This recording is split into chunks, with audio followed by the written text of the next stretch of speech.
Have you ever run your hand over your horse's back or maybe their neck and you found a spot where they maybe pin their ears, they flinch, they tried to move away, but you don't know that they're really lame?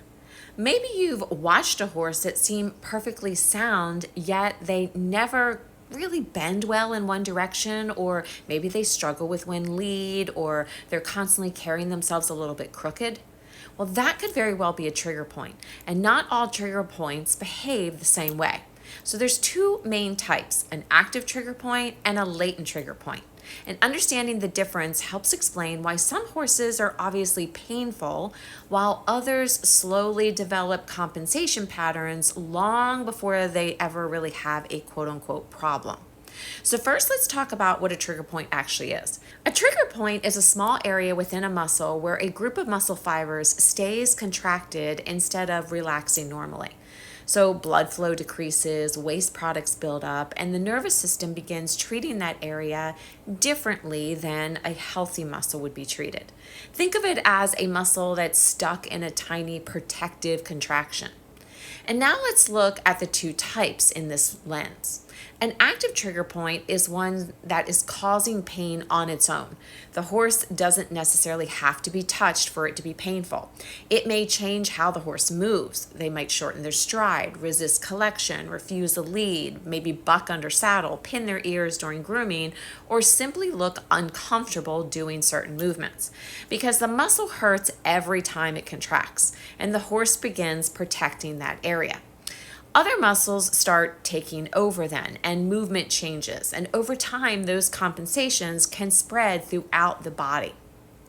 Sometimes the obvious problem isn't actually where the active trigger point is located.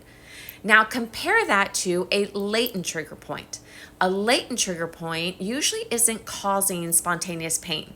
The horse may appear completely normal, but if you palpate the area, you'll often find tenderness, increased muscle tension, or a characteristic twitch response.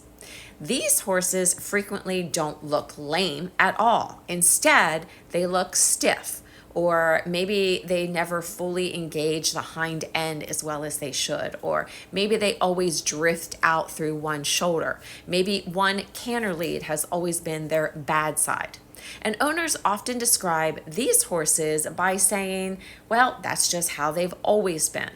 But latent trigger points are important because they still affect muscle function. The muscle doesn't produce force as efficiently. It doesn't lengthen normally. And coordination can change. Range of motion decreases. And the horse begins using neighboring muscles to accomplish the same task. And so that's where the problem begins. One latent trigger point may not seem like much, but horses don't move with an isolated muscle. They move with entire chains of muscles working together. If one muscle isn't contributing its share, another muscle has to work harder, and that overload can eventually create additional trigger points elsewhere.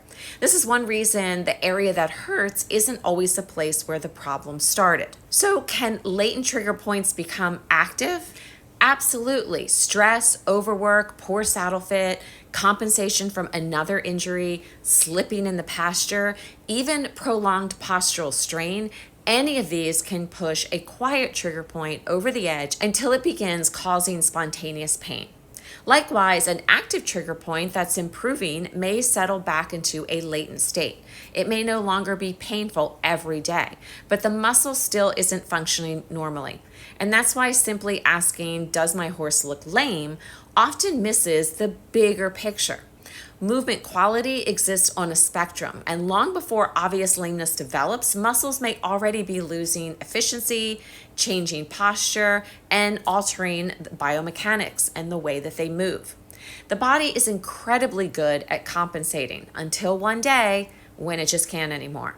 And understanding the difference between active and latent trigger points helps explain why some horses have chronic performance issues despite clean imaging, and why subtle asymmetries will persist, or why looking at the whole muscular system often reveals more, much more, than focusing only on where the horse appears painful.